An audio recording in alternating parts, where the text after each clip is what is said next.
Greetings Russian President Vladimir Putin. We have been patiently waiting for you to respond to our most recent request, but we find ourselves growing impatient of your foot dragging. Unfortunately, it seems you have made the option to ignore our presence, and therefore we have decided to dedicate an operation specifically for you.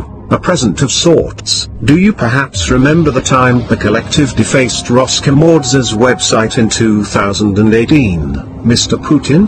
Do you remember when you lost to Afghanistan? A database belonging to the Ministry of Defense website was leaked by the anonymous collective. This database contained email addresses and passwords. This information was released on Twitter and it is now public information. Your recent attempt to threaten Finland and Sweden is shameful. You threaten to invade those countries if they join NATO, the North Atlantic Treaty Organization. We took down the websites of the Federal Anti-Monopoly Service, Kremlin, Russia Today and many other Russian government-associated websites. Vladimir Putin, is it a coincidence that Anonymous thinks not? We plan to expose what has been hidden for years, with the powers of Anonymous bearing down on you and your corrupt cronies. It's only a matter of time until we uncover the dirt you've been trying to hide from the community you lied your way into leading. From the depths of your closet, no skeleton will be left unturned. We are now asking for you to restore the rights of the Ukrainian people,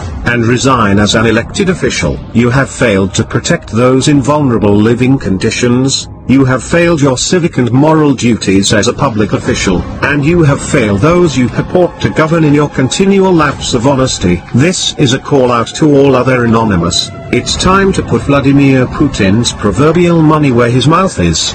Do your research to dig, and leave no stone unturned. Vladimir Putin, we provided you with ample time to remedy our grievances and provided a bevy of options, but you have decided to create a much larger battle. We will never forgive the lies, and although you may have, we will never forget the lives that have been lost under your regime. It is too late to expect us